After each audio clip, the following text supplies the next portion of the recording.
Hi, I'm Reshmi Nair. I'm Supriya Dwivedi. And we're meeting for the first time. Yes, on Toronto Mic'd. It's like you rehearsed that.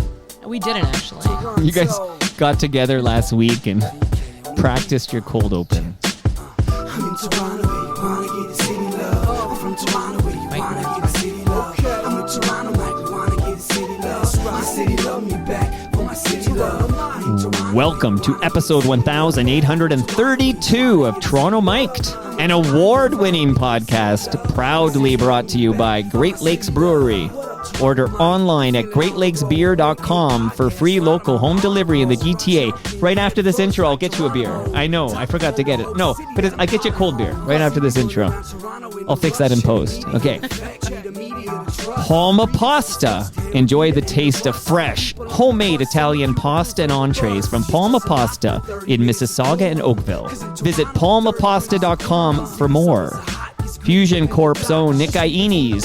He's the host of Building Toronto's Skyline and Building Success, two podcasts that you ought to listen to. RecycleMyElectronics.ca. Committing to our planet's future means properly recycling our electronics of the past.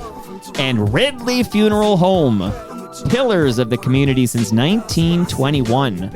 Joining me today, returning to Toronto Mic'd, it's Reshmi Nair and Supriya Dwivedi. Who's whom? That's going to be hard to figure out. Like the Spider-Man meme. Yeah. Right. So what I missed moments ago, and I joked that I should have had a camera on it. I am just witnessing history. You two just met for the very first time. Is that correct? For the very first time, yeah. Yeah.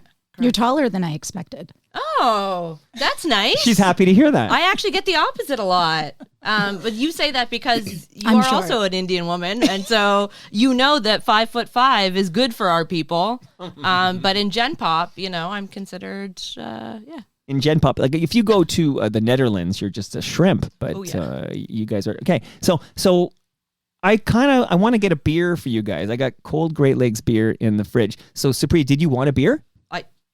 Yes. Do you want a lager, an ale, or an IPA? Lager, please. Lager. Reshmi, do you want a lager, an ale, Same or an for IPA? me. Okay, so 2 lagers, and I got to get myself something. I'll surprise myself. Can you even do that? But while I'm kind of making the trek up to the kitchen, We'll talk about you. not to be confused with Palma's kitchen, which we'll get to. I don't know. Talk amongst yourselves. Like you just met each other. Like maybe I want to know. Like, and I'll listen closely in the background. But like, what do you know of each other just from The ether. the ether? Thank Grapevine. you. Thank you. Oh, gosh. Write each other's bios? Yeah. So I guess I'll go first of what I know about you.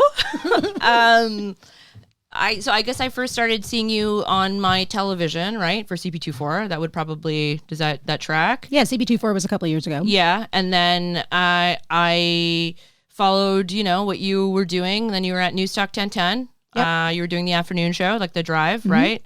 And then in fairness, I sort of dropped off in terms of what things were happening in and around, I would say late 2020, just because my own stuff with Chorus was going down. And then in 2023, I just sort of fully fell off the map because my husband got sick and then passed away. So I actually don't know what you've been up to in recent years, and I'd love to hear about it. I'm sorry. Oh, thank you. All Yeah. that you've endured in your loss. I was on CBC when you were on CBC too. You were on Power and Politics. Oh, yes, of course. And I was at yes. CBC News Network. Yeah. So we were on the same network. Yeah. I'd see you on TV all the time. Yeah. Cheers. Yeah, so I pretty much dropped off too. I don't know if it's perimenopause or the industry. We could get into it. Cheers, Mike. But I think, Cheers. Perimenopause, am I right, Mike? Yeah, that's a, I know about perimenopause. turn into a chick podcast real quick.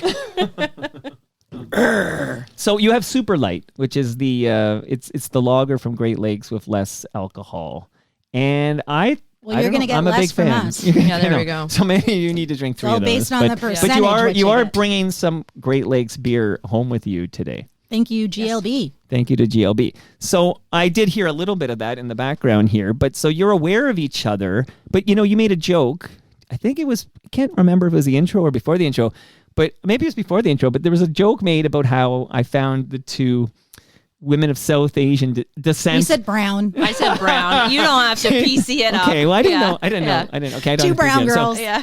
Like I am aware like of that it does look like I just found a couple of brown girls and put them together or whatever. But I actually booked Which you. nobody ever does, though. So good for you. That's true. Because Is that there's right? always just one. Yeah. Right? There's a token. You can never see two of us together. Well, so what happened was I just little history, and then I am actually going to hopefully recede into the background while you two carry the conversation here.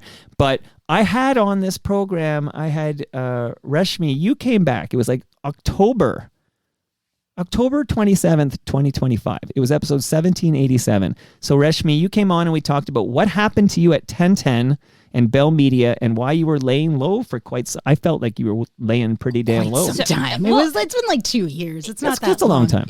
Also, is this true? Like your co-host just kind of like ghosted one day? Did that like legit happen? Because that was, you were talking about the ether. Like in the ether, that was like kind Scott of MacArthur. He came that- over and talked about it. Yeah. That's what word was, but Yeah, I yeah. wasn't. Okay. Scott MacArthur. Yeah. And I have an update on Scott. Do you want it? Yeah.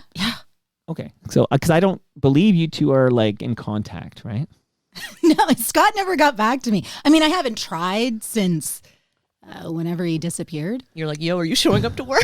I was like, nah, man, I hope We're going to get everything's into good. all of this actually as soon as I get out of the way. But Scott MacArthur started a new position as support assistant at Shelter, Nova Scotia. So he great. completely pivoted. That's great. He's not interested in media right now. That's great. That's great. Oh, good for you, Scott MacArthur. That's great. He has a heart of gold and had big dreams for the show and, you know, the limitations of the industry and all the rest of it. I'm so happy for him. Good for you, Scott. I'm sure he's making a difference. And I think anyone in this industry is trying to do that. So By leaving the industry. is it that much of a pivot? Okay, so he's a Well, yeah, wait a minute. He was a radio guy for many, many, many, many years. And now he's like a social worker working with people who need such services in Nova Scotia. If that's not a pivot, what is? Like he's not broadcasting anymore. No, that's fair. I think we assume that the broadcasting part of a broadcasting job is all that someone does. But, you know, social worker, community service, public service, I think that's in the heart of a lot of people who get into this industry. So it's not surprising to me because I know Scott MacArthur beyond what you've heard on a microphone. And I'm really happy for him. Yeah, me too. So when you came over and we were talking about what happened to you at 1010 and you talked about Scott disappeared and how you had to leave and everything, I was in my head, I'm hearing echoes of a previous conversation I had with Supriya where we talked about why she left 640. Like, so there were all these echoes. And then Supriya came back in November with Mike Stafford. I got so many notes of people who love that episode. You and good. Mike. Like people, Duggan here. It is Duggan writes, Supriya and Stafford were great together. I hope to hear more of them again. I need to know, like, because you two left my home and you were going to have lunch or something. Yeah, we did. Like, is there any possibility we ever hear in public realm, not by just having coffee with you or something, but hear you and Staff together again? I mean, I think Stafford said this a bit when he was here, but like we're both more than happy to come back here whenever. I mean, I just don't know if there's like a world in which you've got one of 3 major media companies willing to put money behind both me and Staff coming back in front of microphones. But I mean, We need a sports betting place theory, to finance yeah. this, I think. Exactly. So that was shortly after. So Reshmi's here, Supriya, you come back, and now my brain's just connecting all these dots. So I put you together, and I wanted you to meet, and I want to have a chat with both of you. Not because you're both brown girls. I just want to put it out there. It's actually more so because you are women of color that were on AM radio in Toronto and 2 competing stations, 1010 and 640, and you both, although a little bit different, but similar, that you both kind of felt you had to leave the airwaves, right? Am I right? No, you're laughing, but right? I mean, do you want to go first? No, please. Okay. Well, I mean, like in my case, yeah, like I felt like I had to leave because like my then 1-year-old daughter was getting rape threats, right? Like I wasn't going to stick around in a gig where I couldn't ensure my kid's safety. And again, like I have a very thick skin. You can come at me all you want. But like for me, the tipping point was like the consideration of, yeah, like just pushing my kid on a swing or watching her play in a playground and then constantly looking over my shoulder I have a very good friend who's an investigative reporter, Jane Litvinenko. She does great work. And like at the time I had just sent into the group chat like a picture of me and my kid, and you could see just in the off, like in the distance, a bit of a sign of the tennis place that was near my house at the time. And she was like, based on this, she's like, this is where you live. I would guess you live within this block and this block, and just like blew my mind of like how careful I needed to be. So with that kind of rattling around in the background, I was just like, it's just not worth it anymore for me. So, and that was I was done. Yeah, they're not identically mapped here, of course. No, because I know. But like, No, but you did receive. Yeah. I wasn't exposed to what I received, but I'm sure it would have still been a fraction of what you had to endure. I mentioned that 1010, the boss at the time told me just not to look at the text board. So I would, that's what you want. Yeah, I would go on for 4 hours and just have no idea. But then other hosts would send me what was on the text board during my show and be like, hey, look at what they're calling you. But What were they calling you? Mike Stafford's favorite word? Oh, Packy. Oh, the P word. Okay, yeah, okay. I don't know if it's his favorite. I just want to put it out there. Yeah, okay. I would just say that there's Yeah, I said that. there's nothing less creative than being called a packy cunt. Can I just say? Like, I don't know. Like, okay, wait. Former leader of the Ontario, he didn't get to win. Tim Hudak Yeah.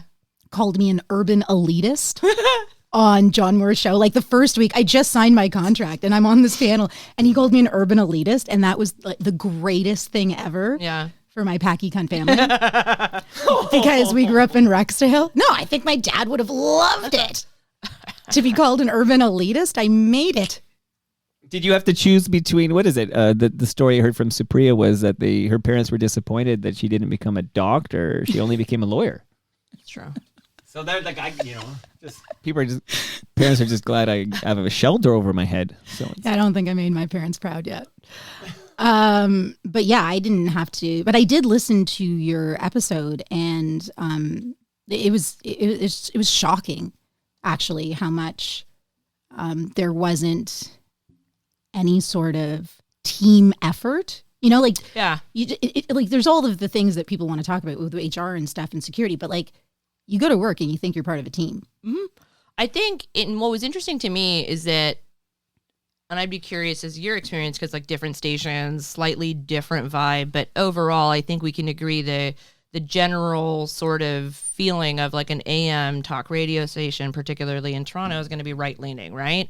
And what I found interesting is that like the environment in which was cultivated, particularly not just like the work environment, but the information ecosystem and the environment about what's being said on air was just like wild. Yeah. Coming from, like I come from talk radio, like in Montreal, like I got my legs on CJD, but like there were journalistic standards there. You couldn't just make up shit on air and just like kind of go about your day. Yeah.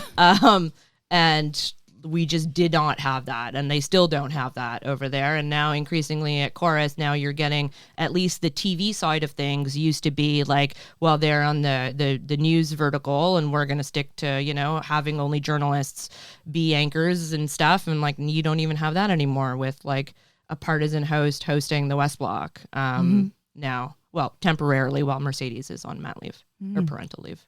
Yeah. Yeah. And did you find that there was more freedom for the right-leaning attitudes? I mean, 100%, 100,000 gajillion percent. That's like whatever that's big the part number that gets you me. can get. That's the Yeah, part that gets yeah. me. Like even people in my real life are like, "Why did you go and work there?" And I mean, they hired me, so I assumed they knew what it they was were Quibi, getting. right? What's that? Like, Quibi. What about Quibi? Like, isn't that what brings you in the Bell Media family? Is Quibi? Oh, I was with Bell Media before that. I was a reporter And on for CP2 CTV Toronto. And- Quibi was, But CP24 was after Quibi. Yeah, Okay, like Quibi okay. brings Quibi her was in the a fold, and then heartbeat. Quibi Okay. disappears. No fault of your own, Yeah. Reshmi. Okay. I left CBC to Now she has launch to find a Quibi. new home in the Bell Media umbrella, right? So They were really good to me. I will be honest. That was all Wendy Freeman. She was the news director at the time, and I wasn't worried about my job security. When Quibi was canceled, right. yeah, I no, went to clearly, because you were CP24. great on CP24, and then they gave you the afternoon. You co-hosted the afternoon drive on the mighty 1010. On Mighty 1010. And, at CP24, there were people, I remember Elliot Page came out and people wanted to play footage of Elliot Page in the movie Juno. And that's fine, but we can't dead name Elliot Page. And I was the internal ombudsperson at the time for CTV. So I'm explaining to everyone in the newsroom. Shit, you had that too. Wow. I volunteered. I created Yeah, that. I wanted that. It was a great position.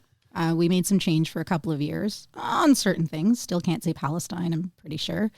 But yeah, and still I had pushback from someone you would assume is progressive, being like I remember one person said, "To what end? To what end?" I said, "You can't dead name Elliot Page. Elliot Page is Elliot Page forever now." "Well, we can't say formerly known as." No, this isn't Prince.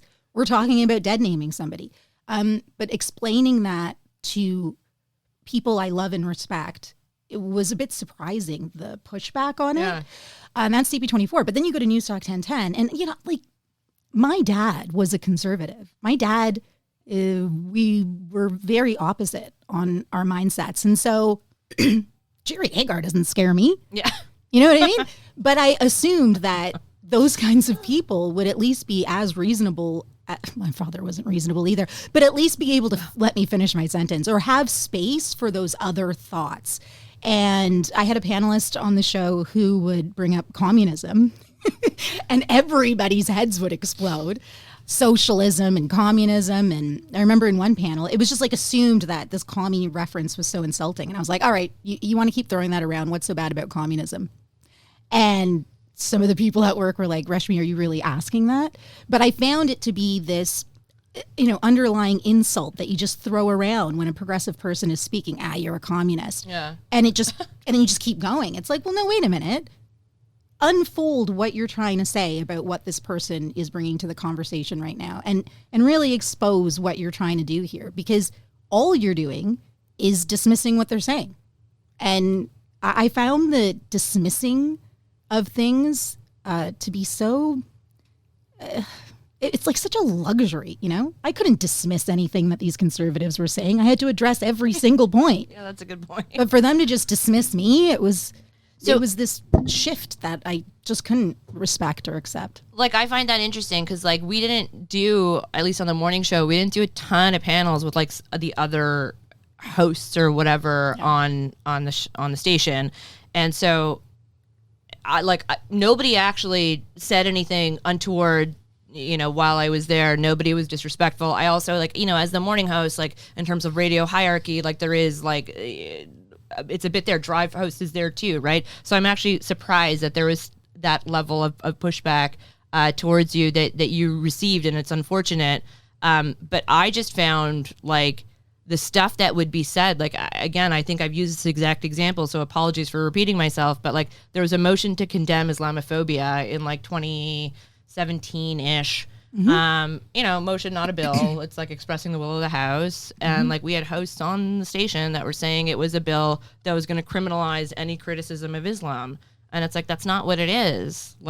And so if I'm the only one, or the morning show is the only one that's actually saying what's accurate about it, and the rest of the day the station is filled with capital D disinformation about what that bill is doing, then yeah, maybe I'd be pissed as a listener, and I would think, I'm bringing Sharia law to the country too. You know what I mean? And it allows this environment where you're putting the one, racialized host of the entire station into the crosshairs of an audience and a listenership that you're riling up through the other slots on your daytime programming. Yeah, absolutely. There's so much weight on a token's shoulder. Yeah, totally. There's so much that you need to stand up for. But when Scott disappeared, when Scott left. And to be clear, because I did have him over with a million questions about this, but he literally, it sounded like Justin Trudeau's father going for a walk in the snow. It just sounds like he went for a walk one day and had this epiphany. Yeah. This is how it reads. So the job is so shitty that you just keep going in the other direction. I can see it. But a lot of people have these epiphanies, and then there's not a lot of action on the other end or whatever. But Scott literally, he's I'm done, and he was done, and he puts his loft up for sale, and he moves, and he's not from the Maritimes. He's a Mississauga or Oak. He's a 905er, and he moves to Halifax, where he is today, and he changes vocations. He goes back to school, and he becomes a social worker, and he's working with people who would benefit from his services. I don't know.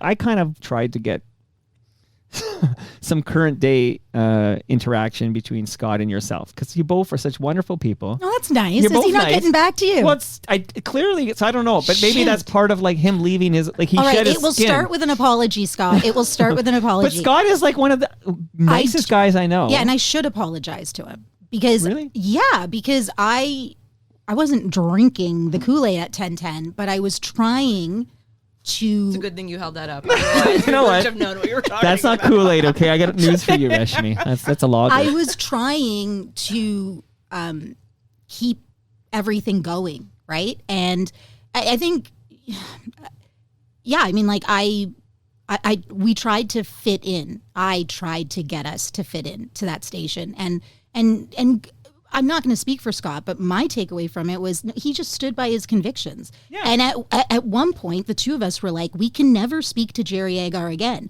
And then they were like, you have to go back on the Jerry Agar show Mondays and Tuesdays. And it was like, you know, we looked at each other and I swallowed it and he left. And it's like, it's definitely It's kind of a folk hero. I mean, They make movies about guys like that. well, Just leave? Yeah, like who just like they're on after. And again, I don't know but he wasn't anything even about there long enough to compensation, make but a difference, but though, there to are. be honest. It was alluded to earlier. There's 2 slots on radio that seem to have carry the weight, like that, where people are like, oh, you're the morning, you do morning drive or whatever morning. You do afternoon drive. yeah. Like everything else is sort of like, I don't know. You get paid $20 an hour. Go do your best or whatever. I'm making all that up, of course. But mornings and afternoon drive, there's some legacy weight to these and you guys are afternoon drive. Yeah, but we didn't have a legacy, Mike. I mean, we were together for a few months, and then Scott left. Is it only a few months? We launched in April, and I'm not pretty sure he didn't make it to Christmas. So yeah, That's a mind blow for me right now. Yeah, It felt like it was a lot longer. yeah. That's what I mean. Is like I mean, we got to know each other for a week before we went on air, and we worked together for a couple of months. And so, yeah, if he wanted to have a conversation with us, I would start with an apology. But I think maybe he shed the skin. Like I think he had this moment of clarity, where he's like, I don't want to be on the radio anymore. And he leaves the province and he changes vocation. That is not just between his ears. That is because of the place he works. If we had a comfortable, organic, genuine place to work at where Scott loved his job, I think Scott would still love the job. What was wrong with 1010? Like again, listen to your last episodes with us, man. What's going on here? But I wanted to finish what I was going to say was when Scott left, they gave me so many co-hosts who lied through their teeth, like Ford government advisors who just would lie through their teeth. Right. And at one point, callers called in and they're like, are they going to be okay? Because I wouldn't let it go. She would lie. And I'd be like, that's not true. And we couldn't move on because I would just, I find that kind of stuff debilitating. And maybe they get away with it because it's radio and you have to move on. Or maybe because it's AM radio in Toronto that it's a conservative perspective, they get away with it. What is this conservative perspective Well, tell we're me. talking I mean, about? conservative What is perspective it? should still be rooted in fact, and this was always my issue. Like again, CJAD, the station I grew up on, I don't know what 1010 was like, AM 640 was like in like the 90s and the early aughts or whatever, but as a kid growing up in Montreal, I can tell you that CJAD 100% represented a more right of center, a right-wing perspective, but it was still rooted in facts and reality. And the issue I think we're delving into increasingly, and big, large social media platforms make this worse. Generative AI makes this worse, but it's like getting harder to discern what is real and what isn't. And like, again, everybody's entitled to an opinion. You're not entitled to make up your own set of facts. And so, and I don't know if this is the realm in which what you were getting at, but with some of like, the Ford advisors, and you see it on these political panels, which fine, you're on a partisan political panel on like a power and politics type show or a power play type show, question period, what have you. But when you're there ostensibly as just like a commentator or as a political analyst with no like partisan affiliation in front of you that you're supposed to be representing, you should be all at least be able to swim in the same sea of facts and reality, and increasingly we're not getting that. Absolutely agree. Yeah. I just even thinking about the news in the last couple of months, I couldn't even turn on 1010. I couldn't even imagine what their takes are on all of the headlines these days.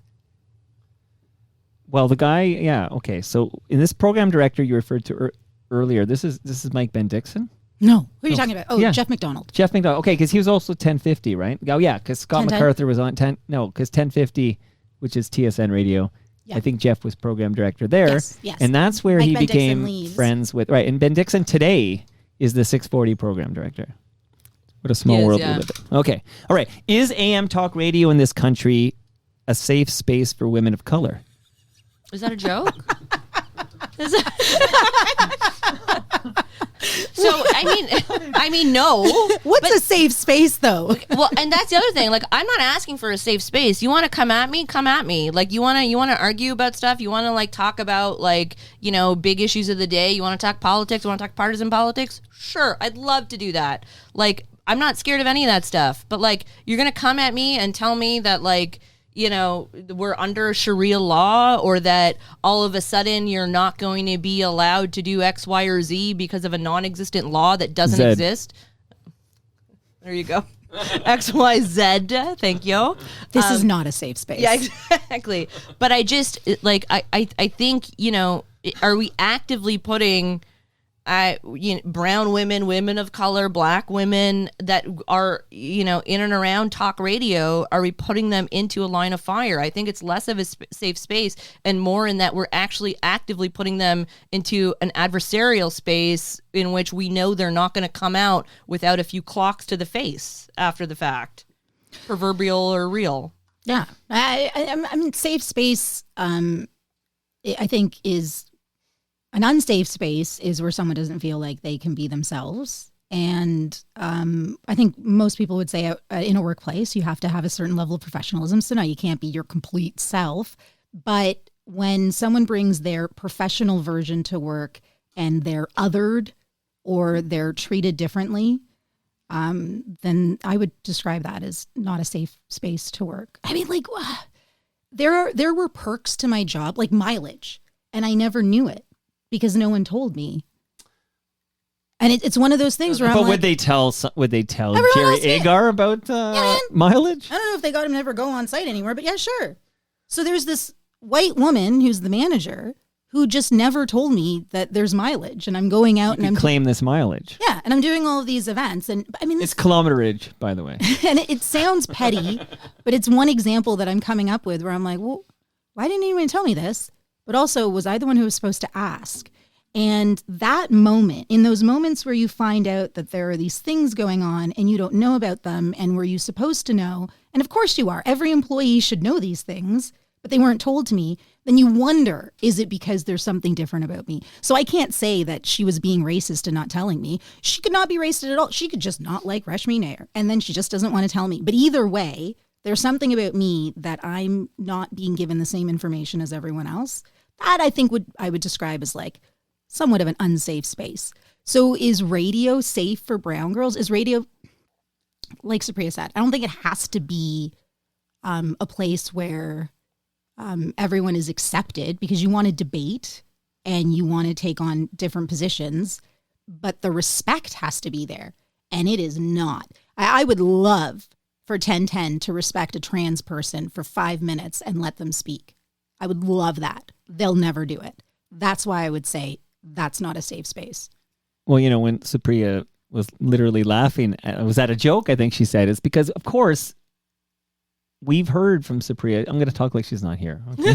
But we've heard on Toronto Mike from Supriya, like threatening to rape her child, for example, which sounds rather unsafe. So how do you go to work? Like, what do you do the next day? How do you sleep that night? And what makes you go to work the next day? So it was during the pandemic. So I was actually working from home. That particular email where I was like my tipping point email. I checked the email. It was like at like 4 30 something in the morning, because I used to we were live on air at 5:30. We'd log in at 4:30. I was supposed to walk in physically into the studio at 4:30 if I was going to physically be there, so I'd log in at 4:30 and I checked the email, and my producer at the time was like messaging into the Google Doc chat to be like, yo, where you at? Because I wasn't being responsive, and I was like, I just need a minute. I screenshotted the email and I sent it to her, and she was like, fuck, take your time. And then I just collected myself and went on air because I had to go on air because we had a live show to do. So I did the show, and then during one of the commercial breaks, I was home doing the show from home. I like grabbed my husband and I showed him the email, and he was like, okay. He's like, I had a Toronto police officer who I would not regularly interact with, but like it was kind of a way to not go through the, just filling out a form from scratch sort of thing. So he was like, I'll get the number, and because we had it written down in a drawer, and I went to, that's what I was going to go do and like do the process. And then they never called. I mean, in this situation, they said it wasn't an issue because there was no, it wasn't a direct threat. It was like talking, I guess, in general terms about raping my then daughter. It wasn't a, time, place, I'm going to, you know what I mean? Like, so, which is fair, like legally, like I get that, fine. But from like a workplace perspective, I mean, that's when in my head, I was like, that was it. Like that day, like, I used to normally try and take a nap in the middle of the day hosting a morning show. I didn't do it. And like Anoop and I, like my husband and I had like mapped out, what I was going to do next, and like labor lawyers to call and figure out, because like I needed to figure out an exit in a way that, they weren't going to come after me for breach of contract or whatever. Did you call the number? Sorry? Did you want to call the number? No, I didn't. You didn't? No. I knew it was going to, you know what I mean? Like, I don't know. Like, I get it. Like, I'd call. I mean, I say that in this seat right now today. But yeah, no, you don't want to flare anything up. But anyway, you don't want to poke the bear. Would you want something to come out of that today? Yeah, maybe. I mean, what I would like is there to be journalistic and editorial standards on across different, especially if you're like a Chorus or a Bell Media or a Rogers or a CBC, like. You're not a 2-bit operation here. Your other verticals have to abide by journalistic standards. Like you can't be on, the 6 o'clock news and just say whatever the heck it is that just pops into your head. It has to be factual. It has to be, at least substantiated by a set of facts and evidence. And we don't have that on the talk radio side. First and foremost, I'd like that. And then, secondary to that, I suppose, ideally, you'd want people to be non-dickish towards one another, including listeners to hosts and whatever. But I think that's a little pie in the sky. Like, I don't think I'm going to kumbaya solve people being nicer to one another. But the journalistic standard seems like a lower bar to be able to cross. But even that, I don't know. But did you tell your coworkers? Did you tell Mike? How did people? Yeah, everybody knew. Like everybody. And how did they respond or react? I mean, they were all very supportive. Gurney, for a while, my first co-host, used to have to be my muscle. Like, he would literally walk me in and out of the studio at a time when I did get a rape threat. It was very specific to the Chorus garage being empty when I would walk into it. Oh, jeez. And Gurney was like, okay, I'm going to walk you in and out. You are never to enter the building. So I would like I'd have my flashers on, pull in. I'd wait for him or vice versa. He'd get there first and he'd wait for me, and then we'd pull in together. And then he'd walk me in and out of the building every day. He did that for like 6 months. Yeah, that's chilling I can't imagine. Yeah, I mean, also, like, shout out Gurney, like, stand-up guy, great guy. Gurney's been down here, that guy. Yeah. Absolutely. Oh, Yeah, he's really guy. tall. He's like 6'4". Yeah, he was one of my co-hosts for a while. Yeah. He was great. Yeah. Okay, shout out to Matt Gurney. Absolutely here. So, Supriya's got great hair, therefore you aren't wearing the headphones. But in a moment, I'm going to put like I'll put them on. just for a second here. Because, quick question before I play this. Has there been a regular host of 640 who is a woman of color since you left? Like, do you know? Not Like, are you the most I recent woman know of color to have of, a hosting spot on AM 640? yeah. I mean, there aren't a ton in general, right? Like off But the. there's lots of colors, you know what I mean? Like, Yeah, but I don't think so. None that can come to mind unless you're setting me up. not saying yep, no. Okay. No, I actually don't know of one. And Okay. but also, I don't know of a woman of color hosting on 1010 since Reshmi Nair. See, I know the difference. I know the difference. But I don't think so, right? Yeah, I don't think No, I'm so. not setting up anything. This is unrelated. But I am going to play a little clip because I don't know if you know this, Supriya Dwivedi, but John Oakley retired. Yeah, I think you had mentioned that when Staff was here last when I was with them. Well, he but might have announced it then, he I didn't guess. announce, But so he's recorded he's out. Like, he's no longer on AM 640, but he was the afternoon drive show for a long time there. I guess he was mornings forever. He took over for Humble and Fred. Yeah, and Gurney and I took over for Oakley. Right, because Oakley went to afternoons. Yeah. And now he's gone. So I'm going to just play a clip. I guess this is the last week of the Oakley show where maybe he was a little more unfiltered or something. So here we are, about 60 seconds or so. We're talking with our friend Joe Warmington, columnist with the Toronto Sun, friend of the Oakley Show. We go back a long way. And Joe, to a certain extent, you know where the bodies are buried or how they got buried. In fact, you just invoked the name of one of our erstwhile colleagues, Mike Stafford. Now, interestingly enough, he had made a reference, I guess this was considered to be a perceived attempt at a joke, in reference to Ontario Premier Doug Ford, who's going to join us shortly at the bottom of the hour. But you know what? Mike had said this in an eternal meeting. It was a screen grab that was taken by the program director of all people, and he fed it to the media. I mean, this is what we went through in kind of that George Floyd panic area and cancel culture. The people were being torpedoed. I mean, I certainly felt the indignity of it as well.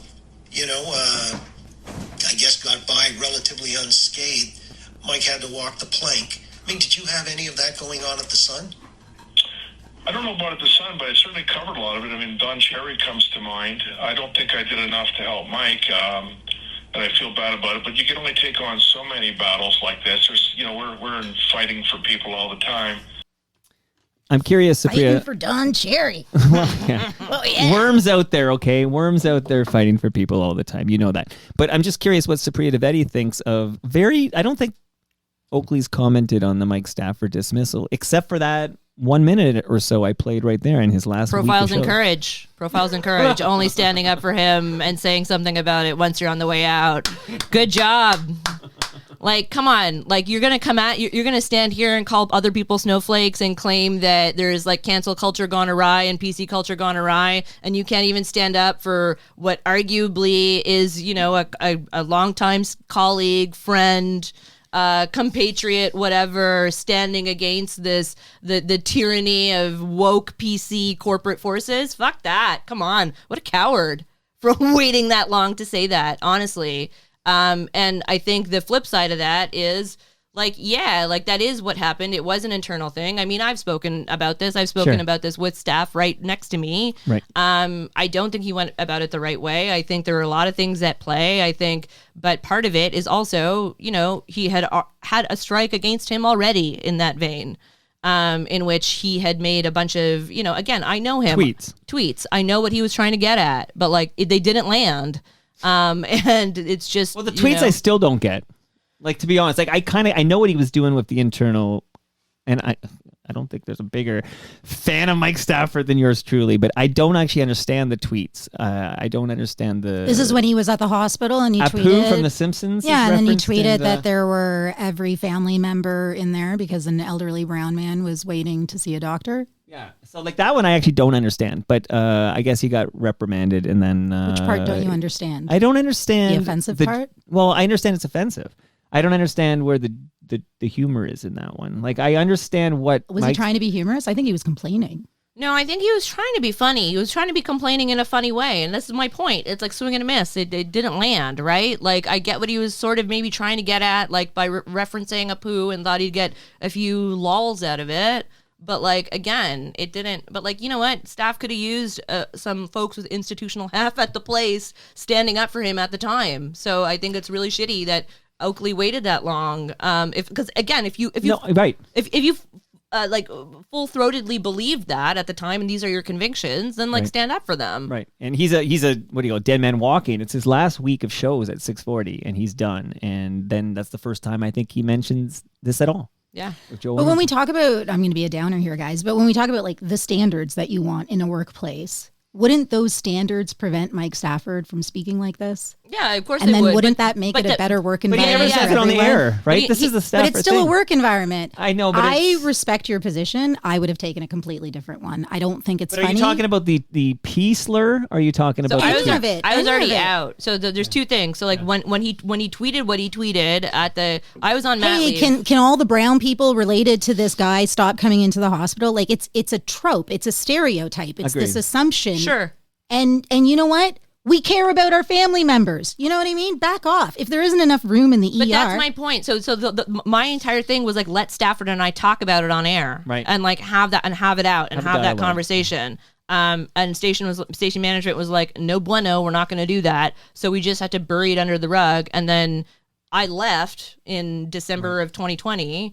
And then it was only after that the P comments, slur? So I would have taken that segment as you doing the heavy lifting to explain discrimination and racism to an old white guy. No, I would have That's asked what I him would have seen questions. the Yeah, it would have been a fantastic Yeah, but you would have segment. been doing the heavy lifting, Supriya. Like, what would anyone listen to that segment if it's not an old white racist person trying to learn something new? You're doing the heavy lifting, explaining to him why it didn't work. Or I don't why think it I would isn't have been funny. explaining anything. I think I would have been asking the questions, and I would have let him explain, and I think it would have been uncomfortable at points. I would have probably called him a dumbass at some point.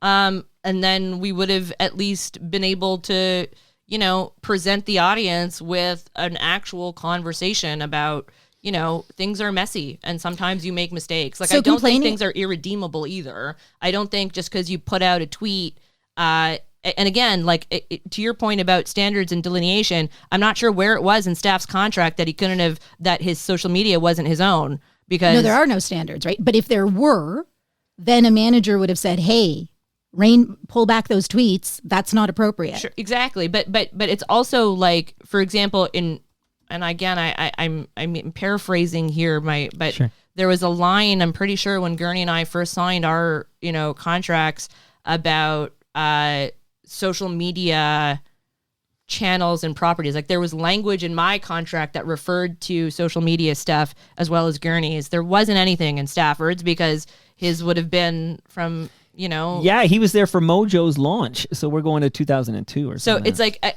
I think that it's a moving target, His and MySpace page had to be. and closed. again, like, I'm somebody who was at the station who encountered multiple personalities, multiple contributors on air, for the station, and Stafford was not the problem there. Like, that's the other thing, is that there were actual malicious, racist people that not only harbored views and said views that were antithetical, you would think, to like, corporate social responsibility, rah media ethos, but to like facts, and would just make it up. And that to me is worse. Absolutely worse. Needs to be cut off. I don't know if you cut them off at the head or if you improve your work environment and not let employees use derogatory racist slurs even in internal messaging, because hopefully you're not the only brown person that they hired, and other people rightfully are being insulted and offended while they're at work. There is a bar that needs to be set, and if you don't set it, then it's free reign and there aren't any boundaries, and you get the most extreme kind of hate. But Mike Stafford created a visual of a bunch of brown people in an ER. If it was too crowded for him, he could have bitched about that just fine. But the visual he created was discriminatory. I wouldn't have given it any time or breath to try to understand the brain behind that. But I respect your position. And I think I used to be like that. I used to entertain the racist and the closed-mindedness because it didn't seem so crucial to people's lives. But these things matter now because...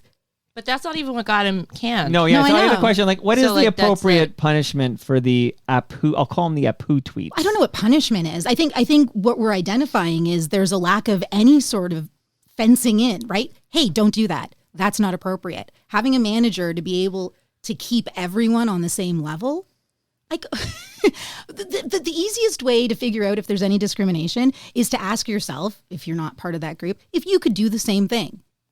Could I do the same thing as Mike Stafford? Could I complain about a bunch of white people in Longos or Fortinos? Well, white people are fair game, I think, to be quite frank. I honestly think... No, but if I tweeted that, Mike... Yeah. I think it wouldn't have been okay. I don't know. Okay. No, it wouldn't have been. Here, sure, fine. I am... So in this discussion, great. And I listened to your episode with Mike, and it was great. But to behave that way as an employee... But then I also think the corollary of that and like the double-edged sword or whatever is if you're going to formalize things in that way where nobody can ever be offended ever, then you get That's not what I said. No. But if everything is to the point where a tweet or a comment not on air can come back to bite you in the butt because there are norms and standards with respect to language and how you present outwardly. You just speak respectfully. Yeah, I think you can do that too. But I think the corollary to that is like it's no longer then it becomes about like tone policing, and then it gets turned back on folks like me or like somebody like who I speak off the cuff generally. I'm not one to guard my language a lot. So it's like all of a sudden you shouldn't be saying racist things, but like now it's like you're going to couch that to like saying offensive things and like I have heard that from conservative minded people I've worked with at 1010, where it's like, well, if you're gonna make it fair for everybody, then it makes it all restricted. I don't think it makes it restricted. I think that's a fine rule to play by. But there's no tone policing at all. Just don't say Packy. It's so simple. Yeah, okay, right? But we're getting confused. I feel like there's the tweets, which is the Apu tweets, and then there's the Teams comment. But it's all making derogatory, stereotypical references to brown people. Except the P one. I can't believe I'm going to. But you guys, Stafford this one. You the guys P are one deciding was, there's a difference between all of it. Yeah, because first of all, there's a lag, there's a time lag. To me, it's a white guy dissing brown people. But no, I don't think so. So I'm in defense of Mike Stafford. Again, I don't know how to defend the tweet because I don't get the humor of the tweet. I think the tweet was offensive. But the peace slur, if I just can, for Mike Stafford, that he was saying Doug Ford was going to call it the peace. I heard the explanation, I know. Guys. You gave him so much time to go through because it. I feel there's a significant difference. He's not calling brown people the peace slur. I still couldn't do that on my Slacks at work. I couldn't have done that. Well, neither can he because you got fired. No, but I couldn't have. I wouldn't have because I hold myself to a professional standard. Right. And so if there was a professional standard in that workplace, but then like maybe let's say for whatever reason there was a coronavirus variant that was only afflicting women. Okay, let's just say like that's impossible. But let's say and I was like, oh, they're going to call it the pussy variant. Right? Like this is the difference. Some people would be just as offended by me using the word pussy. But at least you're a woman. They were. I've never worked. You know what I mean? You have license. I know it's our word. Right. I can say it. Yeah. I can't say the P word. I've never worked in a work environment where that would have been okay. I mean, you've only ever worked in corporate large places though, right? Like I can tell you right now where there's standards. Yeah, but like I don't know, like working in smaller places, like, and again, I've worked in politics, you work campaigns, like people say shit. People get like it's I don't know, like it's not there's no like HR code of conduct when you're a small GR company of like less than I don't think you need HR to make people just speak respectfully to each other. It's just a basic moral but I have a serious question. So in an internal discriminatory, and I'm very like interested in your thought on this, Reshmi, but in an internal chat, if you use the P word regardless of context. Because you're right, you think we're turning ourselves into pretzels of context. Except to me, it's significant that Mike Stafford is absolutely not calling brown people the P slur. Like to me, he's not doing that. And I know what he's getting at because he's a very Jeopardy guy, very smart guy, and he's trying to make it where Doug Ford would use the P slur to describe this variant. Yeah, you guys are trying to anchor the word to someone. You're looking for, but I'm saying the word itself should not have been that's what I'm asking. That's what I'm asking. That's what I'm saying. Because I think of that with the N-word, for example. Yeah, no one's ever going to use that at work. There's no context, and Wendy Mesley learned this recently, but there's no context where where a white person using the N-word is acceptable in a workplace. So the P word is the same bucket. Okay, maybe just for me in this room. No, I'm actually like literally just curious because I mean he did get fired for using it but it was a second. He did get a warning shot, I suppose, with the Apu tweets. I know but hold on, we're just having a nice dialogue here. But we're having a nice dialogue here, and listen, it's gonna be worth it because I'm gonna give you palma pasta lasagna in a minute. So hang in there, okay? But the Apu tweet coming first, and then the P slur in the internal thing, and that was it for Mike. Like no severance after 25 years. He's still fighting chorus to get a few bucks. So you care about the punishment. You guys care about the why or the whatever. Like, I don't care about I feel like any the why of that. isn't. The only thing I've been bringing to this conversation is shouldn't there be some standards when you're at work that you do not speak like this, either online, on the radio, or to each other. And I think it's a basic standard because I haven't worked with someone who messages like that. And if it's like that in politics on the ground, maybe that's why it's like that in politics on every level now. And I think that we need to stop that shit from the beginning at the base. If you're going to be able to speak that loosely with each other, obviously it is going to keep slipping out. And but I'll go as far as to say, if we're going to create a work environment where these things can be debated and discussed, I think we're going in the wrong direction. I don't know why everybody here just isn't saying, yeah, you shouldn't have said that shit, period. Express how you want. I'm not trying to. I mean, I don't think he should have said it. Like, I don't think anybody's saying that he should have said so it. He like, can say whatever I don't think he should have said it, either the tweet or the stuff afterwards. So just don't talk like that. Yeah, that's fine. Is that tone policing?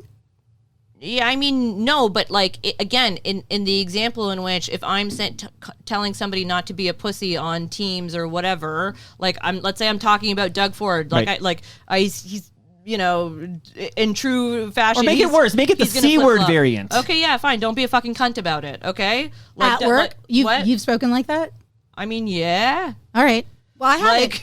I have not. This is like, I speak, like, I am who I am. So it's like, I am exactly this way here in front of a camera, in front of a mic. Right. I'll temper my language when there's like a Canadian Standards and Broadcast Council I have to worry about. Because you're smart. But like, you know, there's not, like, I don't know. I do it being respectful to people's, you know, identity, feelings, whatever.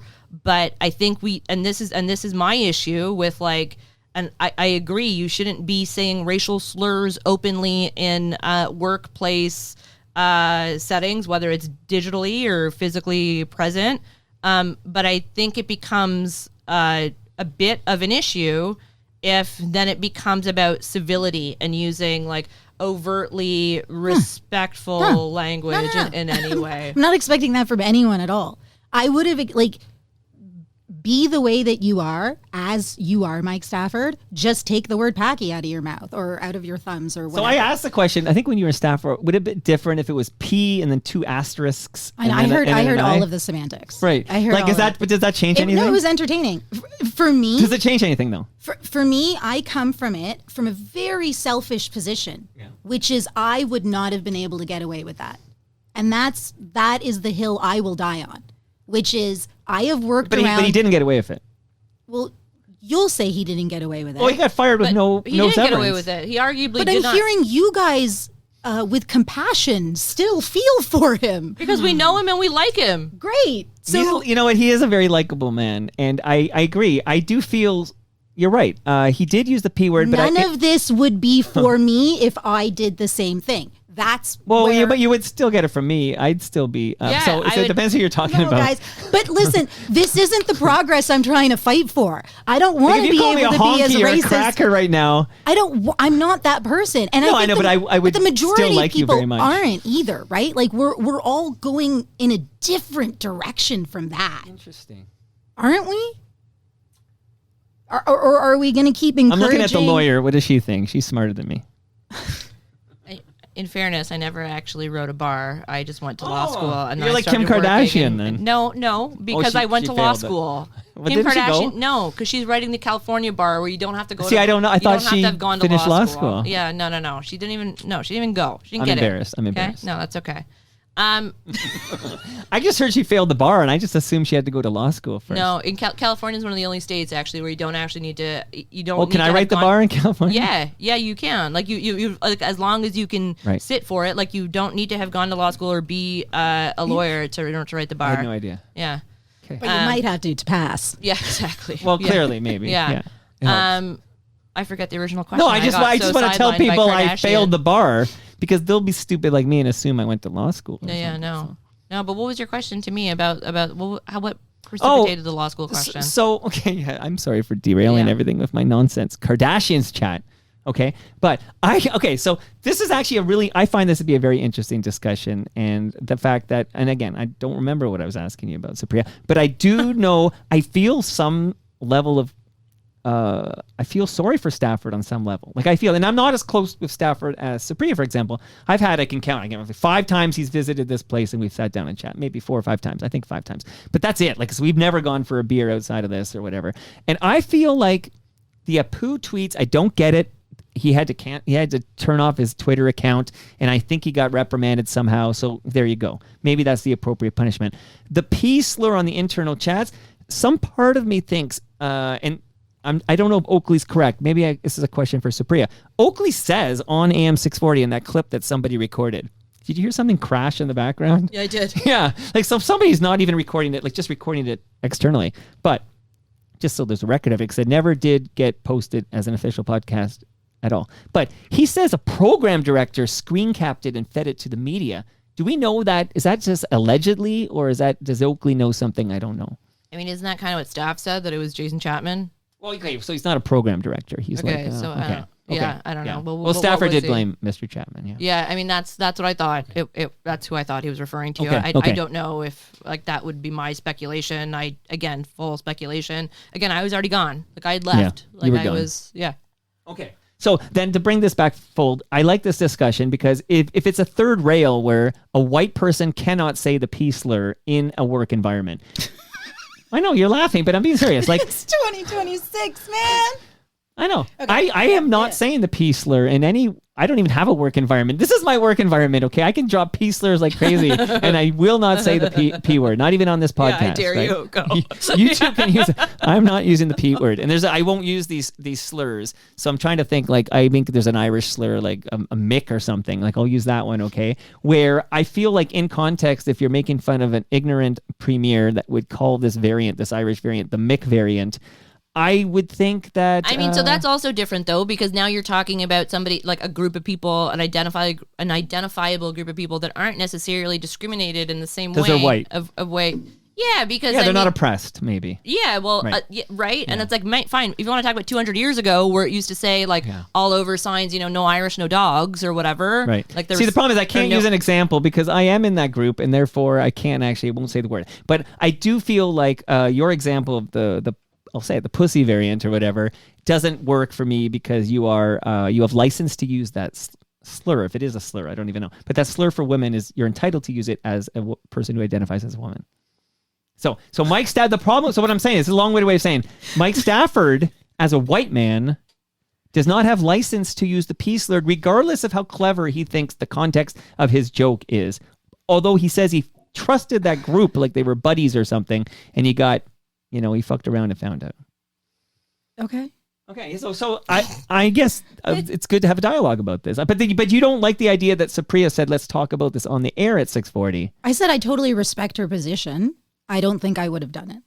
See, I don't think it even matters. Supriya happens to be a woman of South Asian descent. But I think if Supriya were a white woman, that's still a worthwhile conversation to have on Yeah, air. but I don't think it would have had the same sort of, right? Because, I mean, the whole point was, like, I was going to ask him point blank, like, dude, what were you getting at? Do you realize, like, to your point about the stereotype about, like, first, I mean, I don't think there was as much, like, Desi hate or, anti-Indian hate at the time. Now, obviously, it's kind of... Oh, what do you think's been adding to it? Maybe that kind of dialogue. You think it's organic? Years Girl. and years of people Girl. talking like this? Yeah. Absolutely. Years I don't and think years it's of people talking sure, about this. but I don't think the anti-Indian hate we're seeing is organic. That's an inorganic campaign that's stemming from several actors in which that bolster these accounts, like as well as the algorithms that incentivize racist content to be not only created but then disseminated. Right, That's not organic. Those are algorithms tilting the scales Absolutely. Towards racism for engagement. And then regular citizens consume that bullshit. Yeah. And then they talk like that. Yeah. And then they go to the hospital and they act racist. A friend of mine works at a hospital in Woodstock, Ontario. It's brutal out there. She's married to a brown guy. It's brutal out there. But why? Because we allow it, I would offer, in workplaces already. Like, you have to. They don't allow it. He got fired and didn't get severance. Okay, I don't know. You keep saying that they allow it, and I can't imagine. What do you want to do? Put him in jail? Like, they took his job and said, "We're not giving you a fucking penny after 25 years." Like, what? Isn't that the most highest penalty there is? So when I say allow it, I don't mean there needs to be a punishment. I'm talking about the fact that it was. He felt he could do that. Absolutely. You just said that he felt like he was in a safe he thought he was in a friendly group where he could talk that way. Look, that's a problem. That's a problem at work. Yeah. That sounds like, I don't know. He was wrong, right? Because it wasn't, to his point. Great. There were consequences to the action. But what I'm pointing out is that it was okay for it to happen. She's saying he was able to type those 4 characters and then press I would not be able to do that at work. I would not get away with that. I would not feel comfortable enough to do that. I didn't have oh God. I know. Get away is up to you. It happened. Yeah. And it's still being discussed and debated. No, I don't think it's being debated because it's like, what happened? Like, I'm not debating the facts or like what went down. Yeah, okay, sorry. I guess I feel very aware of the fact that I have white privilege in this room and everything. And I can tell you personally, I would never use the peace word anywhere. Forget work. Like, I won't go to a bar and have a drink and use the peace slur. Like, it's not in my vocabulary. I would never, ever use it. I think Mike Stafford is sometimes, and again, I don't know why I'm making excuses for the man, but I think he's sometimes... Because you like the guy, because he's beyond these 2 moments. I can appreciate and respect that. Absolutely. I can appreciate and respect that everybody is so much more than their worst moments. Yeah, I guess I am a forgiving soul where I think people deserve another chance. I'm not even going after the guy. I'm just pointing out that this guy behaved a certain way at work. Do you think he's racist, though? Like, do you think Mike Stafford is racist because he used the peace slur? No, I think that's a bit of a trap, and I don't think she has to answer that because it doesn't matter. It doesn't matter if like it is if he's racist or not. You can't get into somebody's mindset. You can't get into somebody's heart without knowing them. What you can judge them for is the act in question, and arguably using the peace slur is racist. I apologize for the trap. So no. I would like. I didn't mean to be like to. Yeah, no, totally. Like I couldn't even be comfortable enough to be gay and talk about the women I dated at work. That's an example I'm giving you of like, how comfortable are you at work? Does that work for you guys? Can I ask a question about that? He's comfortable enough. Why weren't you comfortable? Why weren't you comfortable at work to talk about the fact that you were... You only brought down the 1 beer, right? I'm going to get you another one. Okay. But why weren't you comfortable at work to talk about the fact that you are... And I think anyone... Queer? Who... I think a lot of people will be able to understand that when you start a job, you are trying to fit in and you're trying to see if you fit in. And then you keep working and you make friends and you figure out who's fake and who isn't and all the rest of it. You navigate the whole work environment. In no way, shape, or form did I ever have a manager or an office where I could sit down, throw my shoes off, and call people packies or anything else. Like, I don't have that work environment experience. Right. I've always taken myself to work and acted appropriately. There were some HR issues at CBC. We can get into those. I could tell you what I've gotten in trouble for, and it was never swearing. Okay. But yeah, and their standards are really high, and the HR things were a joke. But I appreciate that they exist because it is a commonality for everyone that you will not do certain things. And it's not tone policing to say you won't swear at each other. You won't call each other names. You won't speak derogatory about a certain group. I think it's just simple, basic. I don't know what I'm trying to say. But if you do feel... you don't have to crack that. No, I'm still listening. You do feel comfortable enough. Hey, I could fill time, guys. You want to go get some more beers? No. We're all professionals here. Yeah, we can fill time. I can fill it. Okay, yeah. No, I get I get any dead air. Yeah. Like, I get everything you're saying. So I don't want to sound like I'm jealous, but it is from a perspective of, wow, I wouldn't have been able to get with that shit. So why does that ability, environment, option for them exist still? Because it shouldn't. There are more of us than there are of them, and I'm talking about people who speak like that. There are more people who do not speak like that than people who do speak like that, and the ones who do have an audience or a support system or that corner office to be able to say that shit with their manager. And I don't think that is necessary or helpful to society. You know, I can't even imagine what some of these hosts talk about off air, but when you hear them on air, it's like, what sort of thought process got you to this point? There must have been a lot of things that you said off air to get to this point. So even if they don't say it on air, the mindset is still there. And I don't know if it's helping anybody. It's not helping. So... But what got you in trouble at CBC? Because this is so funny. Okay, I'm going to be really honest about it. Yeah, go. Do you know Carol McNeil? She was a great I do. anchor on CBC News Network. Yeah. Carol McNeil has a history of, so when you do hits with reporters all across the country on CBC News Network, there's usually 2 questions in the script. And it's usually, what's the latest and how did we get here? And then the reporter does the hit. But they do a hit every half hour or an hour. So it's always the same. So there was a court case and there was a conclusion. And we needed the conclusion, and the reporter... It's always the same story because you're checking in with them repeatedly, right? Yeah. Throughout the hour. Yeah. But the 2 questions in the script are always the same. Right, okay. So we had a new development on whatever story it was, and we went to our reporter in Vancouver, and I knew what the new developments were, and I don't know if she did, but we started, and I was like, okay, she joins us now with the latest. And she goes, yeah, this is similar to what we heard her say for every hour before. And I was like, right, but now we've got this, so what does that mean? And it kind of threw her off. And then she answered. And then we finished the hit. And the control room came in my ear and said, you didn't ask her the questions in the script, which were stale, is what we would say in the industry. Right. Anyway, it was no big deal. It was an average reporter hit. And we went to commercial. And I'm all alone on set with my floor director and my camera op. I love my camera op. She was awesome. But I'm like, what? And the camera op looks at me and she's like, I'm like, what was the problem? And I was like, I didn't ask the right question. I'm pretty sure I asked the right question. And then I got a message from a friend in the control room who's like, hey, the exec is annoyed. You didn't ask, you threw her off. And I was like, what did I do? I fucking Carol McNeil'd her? Because Carol McNeil has a history of asking people questions that aren't in the script. And bravo to That's you, highly Carol offensive. McNeil. Oh, well, it's what journalists do. And you should be able to answer the question as a reporter. Like, we're not out to get each other. We're on the same team. We're just lobbing questions back and forth. But because I said, what did I? Oh, I did say the F word. I fucking Carol McNeil'd her. That clip was taken by my exec and sent to HR. And there was an HR investigation launched because they went and interviewed her and showed the reporter the clip and then told me that she cried about it. So I made... Wait, Carol McNeil cried about it? Nah, this reporter at Vancouver. Okay, the unnamed reporter. Yeah. And the reference was, I Carol McNeil'd her. So there had to be there was an HR investigation, like all the documentation of Carol McNeil'd her. And what does that mean? But that was enough for an HR investigation. So I think that's really fucking stupid, right? It is. I think, sorry, I'm swearing left, right, and center. Is that okay that I'm doing that? You can Like swear all you want. Okay, okay. It is CRTC has stupid. no... Yeah. But I appreciate the standard that it sets, which is even on commercial breaks, don't talk like that But when that's you have a insane. microphone. But that's insane to me because I've been, on a hot mic.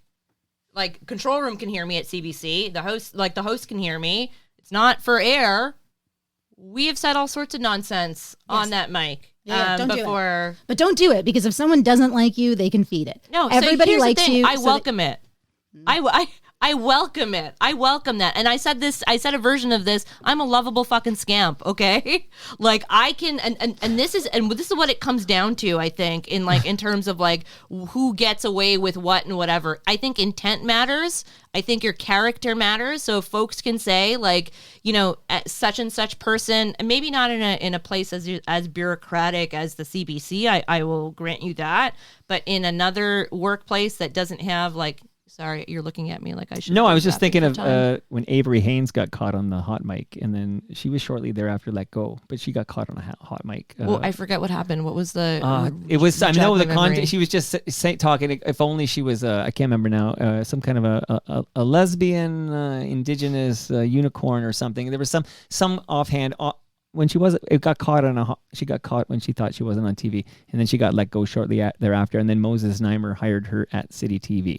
Avery Haynes, but sorry. So that's the look I had. I wasn't trying to interrupt you. Yeah, no. That's but like I just think that like intent matters, and like there's a difference between like to your point, like fucking Carol McNeil'd somebody is not the same as like a racial slur, right? And I think it's bad when a place like the CBC would treat those two things as like being on equal footing or similar footing. And you would be, and like we're talking about two extremes here, I think. In one case where, you know, in the AM talk radio sense, you just say whatever, putting out racial slurs, whatever, and like things don't never come to a head and there's never any accountability, versus a situation in which you're saying in jest in a commercial, you know, I fucking Carol McNeil'd somebody, and that results in a disciplinary action. Like, to me, you're kind of proving my point of like, we can't be so rigid about some of these things. And like, because otherwise it's to the point of absurdity. And you're the example I would use as the point of absurdity. Well, I don't mind this absurdity if it prevents people from... Fair.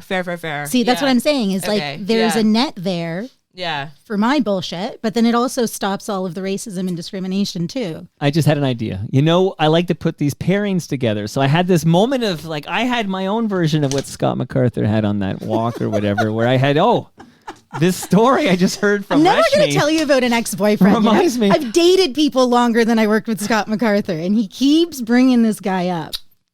Well, Scott MacArthur had this moment of clarity, so I'm just using it as a reference point. And then I had this moment of like, I need to put Supriya and Reshmi on the mic at the same time because I think there were a lot of commonalities. I'd like to hear that conversation. That's how I'm going to do it. I need to pair Mike Stafford with Reshmi Nair.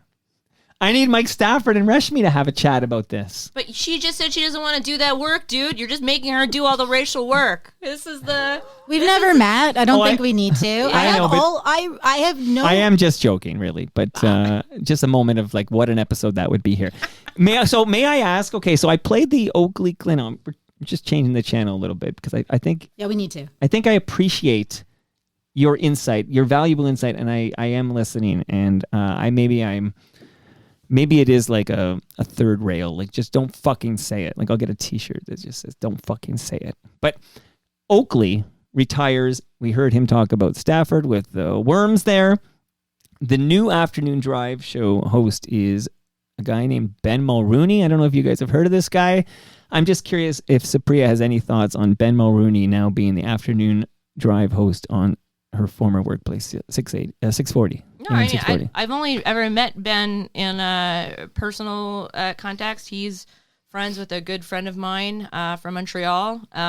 So, like, if that friend is going to have, like, a large birthday party or, like, something for, you know, like a larger event, he'll be there.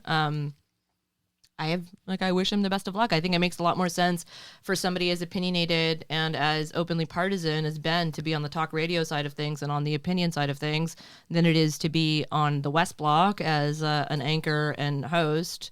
Like I don't. So what do you think of that? I don't think it makes a lot of sense to put a non-journalist, non-political journalist, a non-reporter in to host the flagship political news program, right? And he's not like, you know, I always like there's supposed to be a firewall between opinion and news at Chorus. In fact, the entire basis for their defense against why they were allowed to allow an environment of, you know, alternative reality and facts on radio was because of that firewall. And now they've gone and pierced that firewall to suggest that none exists. And you can go back and forth from the opinion side to the reporting side, and it makes no difference. And of course it makes a difference. Because Ben Mulrooney wears his political stripe on his sleeve. There's no... there's no question, there's right? no doubt about it. Go ahead. And irrespective of whose father was, like, I think his own opinions, like, you can take him away from his family to some degree, too, right? I'm talking about him, the man, the person, his own opinions, his own political leanings. Sorry to cut you off. Go ahead. No, that's okay. But I do know that he was very vocal. His father endorsed Pierre Poilievre, for example. And Ben, I did read words written by Ben Mulrooney about how he was aligned with his father in this regard. Like, it is interesting because I know... Brian Mulrooney? Supported. Well, Brian's dead now, but back when he was alive, Brian Mulrooney supported Pierre Poilievre. He publicly endorsed him before he passed, obviously, because if he did it after he passed, I'd be shouting out Ridley Funeral Home. That would be a mind blow right there. But he did it before he passed. So let me do this here. I'm going to just, before I forget, because... But wait, do you think that he's going to get into politics? And I wanted to ask, sorry, I'm hijacking go ahead. your show, Go ahead, because it leads to my that big Justin vibe Trudeau question. So when you go ahead. host when you're in talk radio, like, did you get the vibe where it's like, well, are you going to go into politics? People were saying that to me, and that was kind of why I got out of it too, because I was like, no, I'm not a politician. And I thought I was in the wrong place, because everyone's like, well, if you go from the newsroom to talk radio, the next thing is politics. Oh, and I was Greg like, Brady tried it. shit, get me off that track then. But did you ever feel that vibe in like doing talk radio? The next thing would be For myself? or for anyone around you, but yeah, for yourself too. I mean, I think there are a lot of wannabes around talk radio that are auditioning for some sad MP for somewhere. But I mean, that was never my vibe. And I don't think, with all due respect to AM 640, I think if Ben Mulrooney wanted a career in politics, I don't think AM 640 is what's going to make or break him. You know what I mean? Like, so I don't know. Like, it's That's a like, good point. if Homeboy wanted to be in politics, he could be in politics right now. You know what I mean? Like, Yeah, he's not Ben Smith, right? He's Ben Mulrooney. But okay, so I do want to point out that I originally planned to do this intro between you two, because I did want to introduce you to each other, Reshmi and Supriya. Thank you for doing this, Mike. Yeah. Thank you, Mike. Well, I have to listen Thank back you. later and decide whether this was a good idea or not. But I do enjoy this. I'm enjoying this conversation. I won't keep you here all afternoon. I know we all have a lot of responsibilities. But Reshmi, I want to thank you personally. hopefully I don't. This is my second beer. So hopefully my responsibilities are done for the day. But yeah. Well, this episode has been enhanced by Great Lakes Brewery. But I want to thank you, Reshmi Nair. And have you noticed I'm working on saying your surname with 2 appreciate it. syllables? Yeah, thank you. Because I was doing it with 1 syllable. Yeah. But I am listening. I also butchered the surname of our friend here, Supriya. And Steve Paikin had to sit me down and tell me that Dwivedi. the W is silent. Yeah. I did not know It's this. because like I'm always learning. like in Hindi you would say Dwivedi. Yeah. Okay. And then so like I don't know, there's something about the Hindi to English script. They stuffed a W in there. I don't know why. I can't read Hindi. I can read English. I know there's a W there. But if I was speaking to a Hindi speaker or Urdu speaker or whatever, Right. I would say Dwivedi. I wouldn't say Dwivedi. Right. But- Right. Same thing with Diwali, though, right? Yeah. I worked in a radio newsroom It's in Vancouver, true. and I was Yeah. the only brown person. They're like, "But how do we say this?" And I was like, "I don't know." I felt How all do you the say it? pressure. Diwali. Diwali, but Right. but you. People are saying Diwali. Well, yes, you. Well, what do you say? Can they? I would say Diwali, but like in Diwali as though it's a W, no, but I hear a V. Dival, like I would do the V, like Right. but you go but in but you're like, reading it. But you see the W, but you read it as a V. Yeah. well, it's because I know it's Diwali in my head. If I Yeah. was gonna encounter that word for the first time in my life, I would pronounce it Diwali. But do you okay? So what do you? Right. What would you tell Matt Gurney to say? Diwali. Diwali. Okay. Yeah. I speak for Matt. Now let me thank you, Reshmi. This is an important. I've been building up for the last 10 minutes here to say thank you. Thank you for coming to TMLX 21 at Palmas Kitchen. Good. I had so much fun, and I represented Supriya as well. And I'm Well, sorry I for actually- So here's the many thing. people thought I I told was you I would Supriya. come. I did not go. You sent me an email. Yeah. So I had actually a thought you were name both tag. coming. I had a name tag, and people still came up to me and No. said, "Hey, yeah, I listened to your episode," and like actual conversation. Man, I can't believe what you went through, and like so global, eh? Like 640, and I'm like, oh, that's Supriya. I'm Reshmi. At the I end would of the never show, make this I told I would Mike. never So make this good. mistake. I said, Supriya. Mike, I got mistaken for Supriya a few times, and the first thing he said was, "With a name tag?" So you were sorry. there. I'm So sorry in yeah, not to advance. bury the lead Yeah. here, but No, I've ruined your reputation. Supriya's a busy woman. She did say she would be there, so I thought you were both going to be there, and I did plan to do that. You know how it was set up, where there was the 2 open mics, and I was going to pair people. Like I produced this thing in real time, over 3 hours, by the way, no edits and no breaks. It was great. I was going to put you on with Supriya and do an intro, and then Supriya, I looked in the room. Where's Supriya? Sorry. Couldn't find her. But you have a busy life. But I want to thank you, Reshmi, for being there. You kind of stole the show. Like, and not only you didn't just do like a. I was going to call it a Carla Collins, but I don't I want was to. going to say Carla Collins stole the show. Well, Carla Collins did her thing, and then she disappeared into the abyss or whatever. But you stuck around. Like I was wanting a selfie with you, and I couldn't do it during the recording. And that was a 3-hour, 15-minute episode. But you were there at the very end, and I just want to say thank you for being there. And I know everybody in attendance was delighted to see Reshmi Nair at TMLX21. It was so I'm really saying great thank to you meet to your you. fans. Thank you, Mike. Thank you. It was a great time. It was a Will really... you come to another TMLX Absolutely. event? Absolutely. And I'll make sure you come too. Can I get a ride with you next time you don't go? want to miss it. The lasagna's delicious. Yeah. But your fan base or your audience, like they're all No, really we can great call them my people. fan base. I like it. It They're makes me sound good big. people. It was so much fun. I mean, it was frustrating for you, I guess. They had the whole top floor of Palma Pasta, and nice. then and you're broadcasting, but then we're all chatting too, right? Well, it And doesn't was- bother me actually, but I do get comments from people who can't quite hear everything because we Yeah. have one speaker, but there's a lot of chatter going on there. Yeah. But I do talk to the diehards who come out to all these events, and they like to chat. They like to network, join. So it's like, I'm going to record a show. Hopefully you can hear it if you're right by the speaker, whatever. Otherwise, like, you're gonna have to listen back and find out what you missed. It was really fun though, and then I was caught in conversation sometimes. I was like, I really want to listen. But yeah, and then And you were great on the mic. Moments. Oh, You were thanks, great yeah. on the mic. The me, you know. I'm just kidding. The mic. I wish you were great on the mic, and you got your Palma Pasta, and I am sending you each home with another lasagna from Palma Are Pasta. you really? It's in my freezer. We I actually each got a get one? Yeah, that's an empty box. So don't take that. You taking one on the streetcar? Yeah. Did you get one last time, Supriya Dwivedi? I did, yeah. Okay. Yeah. Did you eat it? I did, yeah. It's delicious. Was it good? It's a great weeknight, dinner. Yeah. And there's leftovers? Feeds me for 2 days. What time should I come over for the leftovers? I just want to know what's going on over there. I mean, I'm Okay. all the way in the East End. You want to make it out there? I bike to EastEnders all the time. Okay. I was at Monarch Park just the other day. Me too. So icy. Not really, not anymore. We got a 15-degree day on Friday. Oh, I was there before that. Yeah. Yeah, but I love the East End. I got to go to the Danforth Music Hall, see what's going on there. Do you have dogs? Nope. Oh, what are you doing at Monarch Park?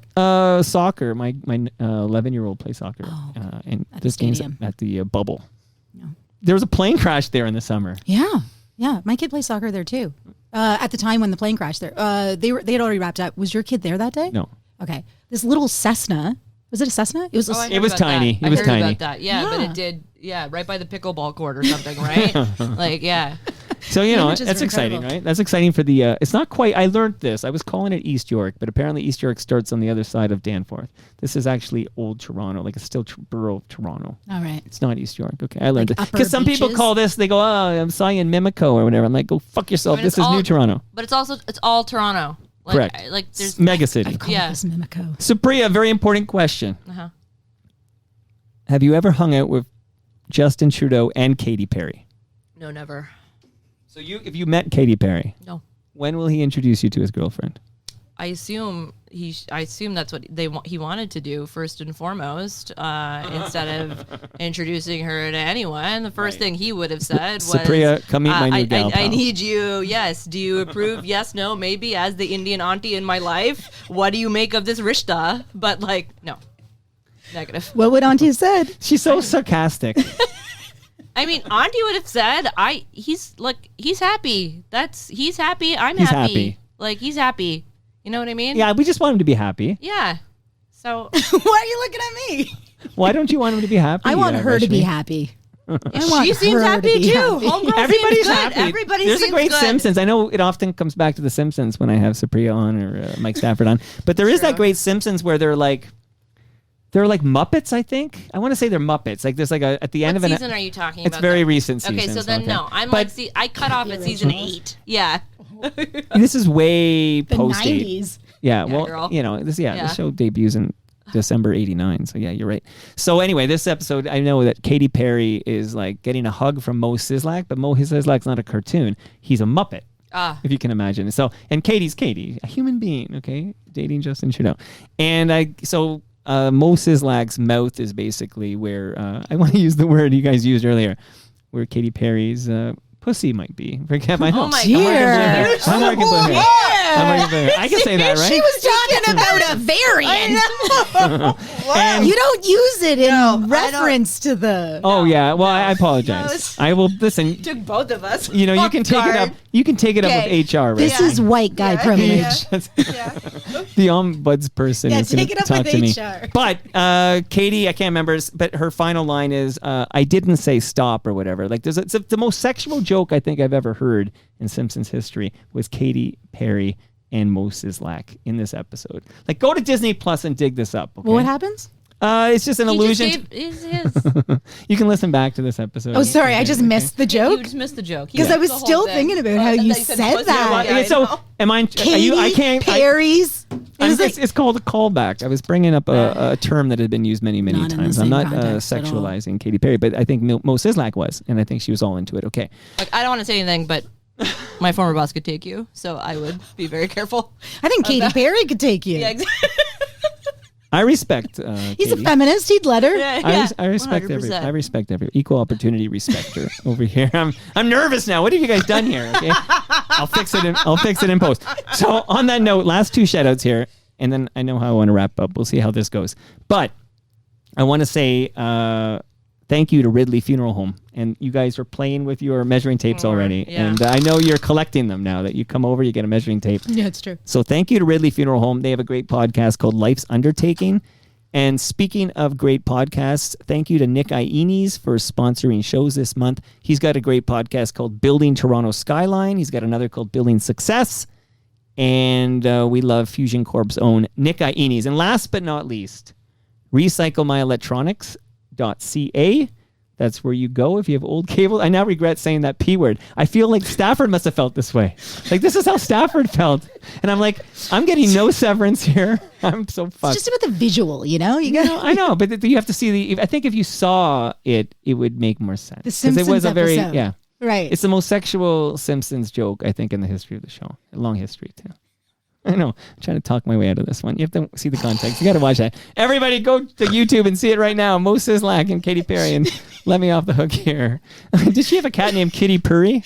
I think I heard that once here. So thank you to recyclemyelectronics.ca. That's where you go if you have old. I think that's the truth. That's using pussy appropriately. Yeah, I regret it all. Like, I have a lot of regrets from this conversation, but I did enjoy it for what it's worth. But I do want to remind people that if you have old electronics, old cables, old devices, go to recyclemyelectronics.ca, put in your postal code, and find out where you can drop it off to be properly recycled.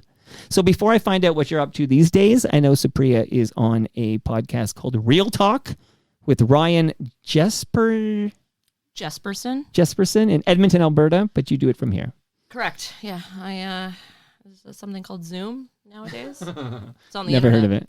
Never heard of it. Get it on your computer. I know you did, but you took a trip to Edmonton for something. I did. I love Jespo. So, he's a chorus guy. We both have our issues with chorus, and we forged friendship and fire. And it's good that we have a place we can go to hear fresh Supriya takes on things. There we go. Every Monday. Every Monday, catch Supriya on that program here.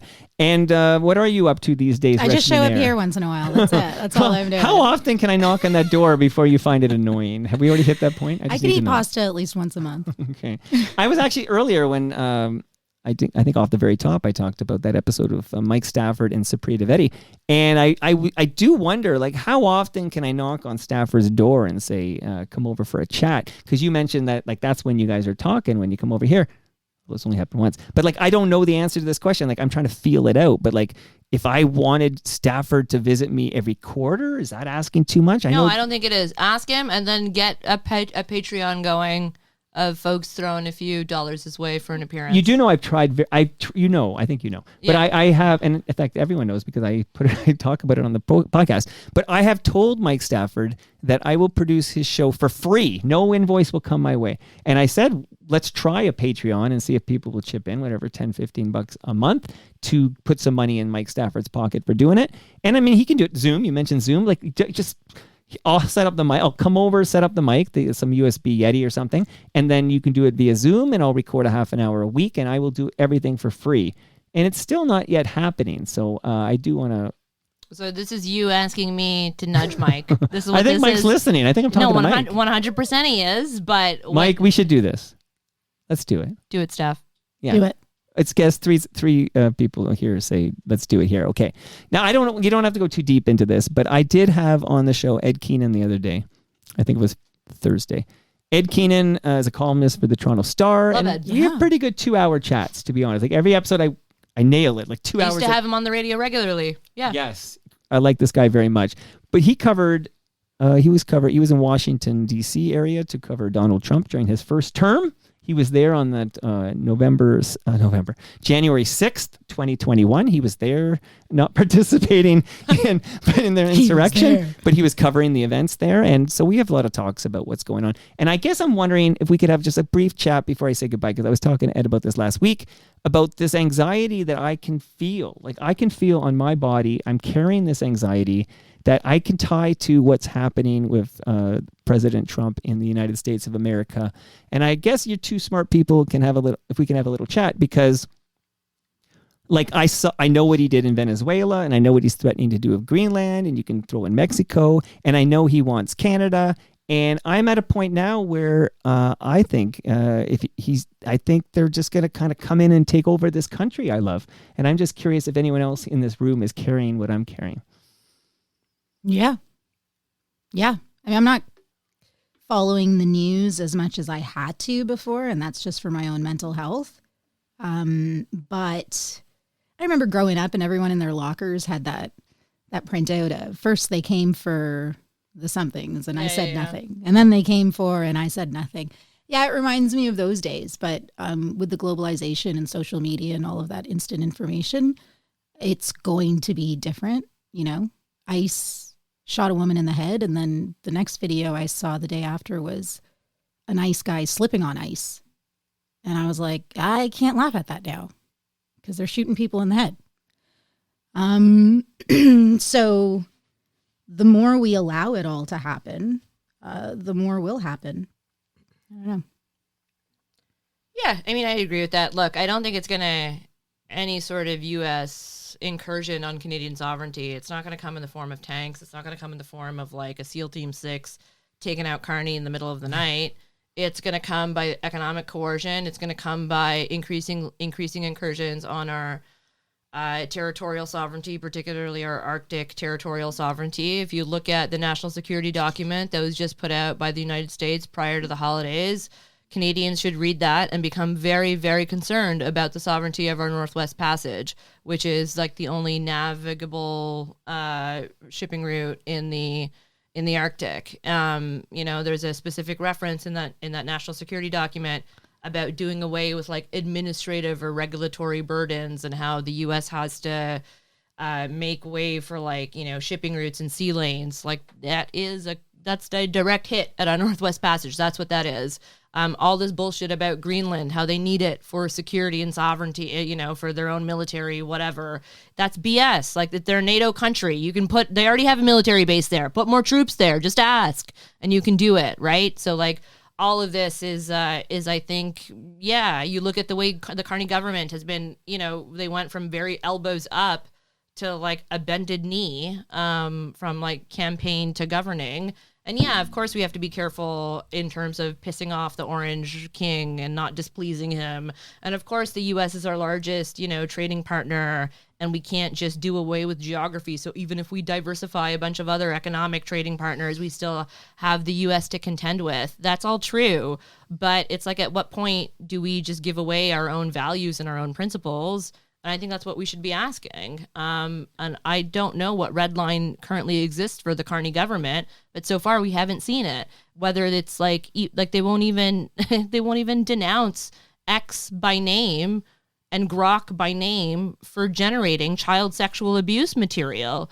They just, you know, they're just saying how they won't ban it and they won't like whatever. But it's like, guys, come on, have a little backbone. I don't know if is banning going to make. No, it won't ban it. Yeah. I'm not for a ban, but like you can pursue right now. It's like 161.1, I think, of the criminal code. Double check me on that. But there's like, that is the provision that's anti, you know, child sexual abuse material, the generation of it, the distribution of it. Grok right now is an on-demand child sexual abuse material producer and distributor. Mm-hmm. Like they're already breaking the law. But then legally is like, do you need a person to accuse of that? Can Grok be accused and held to charge?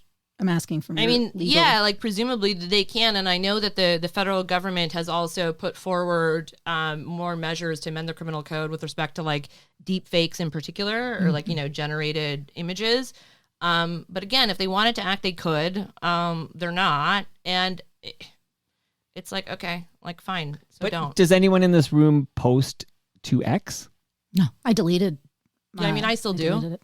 Like, I still I still have it just because like I have it, and like I have folks on there that I would not be able to contact otherwise. But I'm not the Canadian government. No, you're not the Canadian government. But I was going to ask about this column I just read in The Guardian, and I took a quote here. It reads, if women quit X because of Grok's deep fake nudes, the predators win, so I'm staying.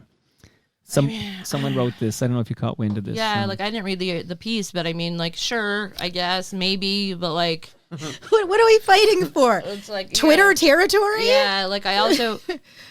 I don't know. Yeah, like I don't know. Like I very much I can appreciate the fact that like if you are a government entity, whether or not you're like an MP, but you're like a parks department, whatever, and you need to communicate with as many people as possible, right? So you're going to be on every social media platform, presumably every mainstream one. The mainstream ones, yeah, because they're not on Blue Sky. Yeah, well, that's it. So I think increasingly, as like, first of all, be on Blue Sky or be on these other verticals or other channels that you can be on. But then we have to ask ourselves, is X still in fact a mainstream social media platform? And I don't necessarily think it is. And it's like today, if somebody asked you, you or me, would you go on a platform that generates and distributes child sexual abuse material? Of course the answer is no, right? Well, this was in April 2025. Mike Wilner sat there and asked me, he said, would you, if you loved going to a bar to have your Great Lakes beer and you found out the owner was a Nazi, would you keep going to that bar? And I said, I'd probably go find another bar, actually, if I found that out to be true. And he goes, why are you still posting to X? This was Wilner asking me. Because Elon Musk twice in that footage I watched, threw up, I don't know what you call this, the Hail Nazi Hitler? salute. Nazi salute. Yeah, no. Like he did it twice. So I actually, that day, after I chatted with Mike Wilner, that day I posted my last X post, and I haven't actually been back, but I just was curious, Supriya, if you were still posting there. Yeah, I still post there. Not out of any fidelity to Elon Musk or whatever, just because, like, out of habit. I have one social media platform that I've ever been really actively engaged on, and it was Twitter. Right. I still call it Twitter. I still have friends who send me stuff, and I still I love Twitter too. I was there. Come across, and I think great. that the timeline's all fucked. Like it's no longer chronological, and it's like it's bad for following real. Because I used to use it. I'm sure you did too. Like for real live, like breaking news events, right? Like it's completely. It was great. Like the bat flip from Joey Bats. There was no better place to be than Twitter. Like it was wild during the Arab Spring. I remember it was so useful during the Arab Spring. Yeah. And like all of that's gone now, right? So all of that utility is gone. So I post like incredible, like I would say with a lot less frequency than I did before. But yeah, I'll still post my articles there. Like I think my last tweet is probably something about what I would have last written for the National Observer or the Toronto Star. Shame on you, Supriya Dwivedi. Yeah, sure, fine, yeah. Shame I'm me. just, I'm curious. So was this okay, Reshmi? This is great. It was so great to meet you. It's hard sometimes when you're Was in the this room. okay for you guys? I loved it, but sometimes when you're in the room, you're like, I tend to miss, tones or whatever. But like I have to listen back and pretend I'm just a listener or whatever. But I actually thoroughly enjoyed this 90-minute conversation. Is this you telling us you miss social cues and you're maybe a little bit on the spectrum? Yeah, a little Is that bit. what this is? Little bit. I had a really great time. You're okay. I had Thank a good time. you. Yeah. Thank you. Something like that. But I got to say, so for me, sitting here now in real time is I fucking love that 90 minutes of you two, and I would do this again. But I actually could find out later I missed it all 100%. These ladies hated it. No, I am fine. Like I said, I'm a lovable scamp. I will tell you straight up if I fucking hated it. You are a lovable scamp, This by the pussy. way. Yeah. You are a lovable scamp. You call me a pussy? I did. But that means like a cat, not like a vagina. Knew he said vagina. End this. I use doctor terms in this. End this. Put us out of our misery. Vagina. Vagina. That's how you're supposed to pronounce it, by the way. Vagina. Yeah. I'll fix this in post, Sure you will. And that's what you want. Do you want to say it? And that, it's fun. You want to hear it? You go for it. I've done it I've done it a lot of times. We gotta hear it. And that brings us to the end of our 1,832nd show. Would you two come back at some point? I would. Yeah, I mean, I think you've already have me on the record of coming back. You keep plying me with beer, so I'm going to keep coming. Don't forget the lasagna. Yeah, and lasagna. Yeah. You're like Garfield over here. Yeah. Go to TorontoMike.com for all your Toronto Mike needs, and much love to all who made this possible. That's Great Lakes Brewery. The next TMLX event would be at Great Lakes Brewery, Reshmi. So nice. Expect to see you there now. Glad I'm and maybe getting we'll into get the super late. Supriya out to one. Palma Pasta, they're going to feed us. Nick Iones, I hope to see him there. RecycleMyElectronics.ca, shout out to Cliff Hacking. And Ridley Funeral Home. You know Brad Jones will be there. Want to name that tune? That's the Zit Remedy, okay? Everybody wants something. Oh. You Too Young. CanCon? It is CanCon, but it's Degrassi Junior High. Did you know this one? That's Gino Vanelli, Black Cars. Also before your time. I know Gino Vanelli. I know the name, though. What is this, Mr. Dress Up? That was Mr. Dress Up, absolutely. Well, that's Polka Dot Door, but Mr. Dress Up was Polka earlier. Dot Door! Because they're both in the mix. Shout out to Rob Prusso. See him tomorrow for Toast with Bob Boulette. See you all then.